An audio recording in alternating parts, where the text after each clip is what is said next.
بسم اللہ الرحمن الرحیم۔ السلام علیکم، ویلکم ٹو مائی چینل۔ ہر شخص کی زندگی میں کوئی نہ کوئی تصویر ہوتی ہے، مگر بیشتر اسے دیکھے بغیر گزر جاتے ہیں۔ اچھا انسان، اچھی کتاب اور اچھی گفتگو جہاں میسر آئے اس میں دوسروں کو بھی شریک کر لیا کرو، ان سے تنہا فائدہ اٹھا لینا کم ظرفی ہے۔ خود پر یقین رکھو، خود میں باقاعدگی سے اچھائیاں دیکھنے والا پرسکون اور خود اعتماد زندگی گزارتا ہے۔ بڑے آدمی زندگی میں کم اور کتابوں میں زیادہ ملتے ہیں۔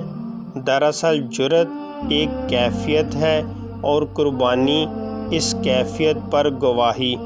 جرأت ایک طرز اختیار کا نام ہے اور قربانی ایک طریقے ترک کو کہتے ہیں۔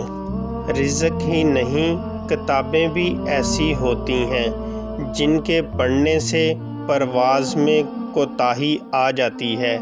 اہل اقتدار اور اہل اختیار کی زندگی میں ایک دروازے سے اقتدار و اختیار داخل ہوتے ہیں۔ وہ حسن جسے ہم اشیاء میں ڈھونڈتے ہیں وہ دراصل نظر میں ہوتا ہے۔ منافق دل میں کچھ اور ہوتا ہے اور زباں پر کچھ اور۔ وہ 2 قدم زباں کے ساتھ اٹھتا ہے اور 4 قدم دل ہی دل میں پیچھے چلا جاتا ہے۔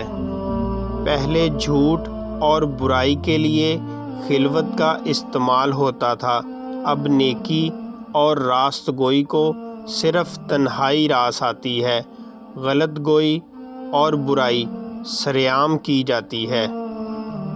زندگی ایک موج ہے، دریا سے اٹھنے کے بعد اگر وہ ساحل سے نہ ٹکرائے تو بھنورے کی آنکھ اور مرنے والے کی آنکھیں دونوں اس کے ماتم میں روتی رہتی ہیں۔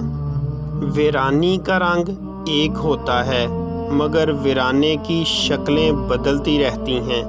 ہر ممکن ایک نئی دنیا ہے اور ہر موجود ایک پرانی دنیا۔ جس نے ان کو نہ دیکھا وہ نابینا ہے اور جس نے ان کو نہ سمجھا وہ نادان ہے۔ غلامی کی بہت سی قسمیں اور طرح طرح کی شکلیں ہوا کرتی ہیں۔ گمراہی غلامی کی بدترین صورت ہے۔ اگر آزاد ہونے کے بعد صحیح راستے کا پتہ نہ چلے۔ آلو کا ابلا ہوا پانی سر پر لگاؤ، 70 سال تک بال سفید نہیں ہوں گے۔ ہر بڑا آدمی ایک آئینہ ہوتا ہے جس میں ایک پوری نسل کو اس کا سراپا نظر آتا ہے۔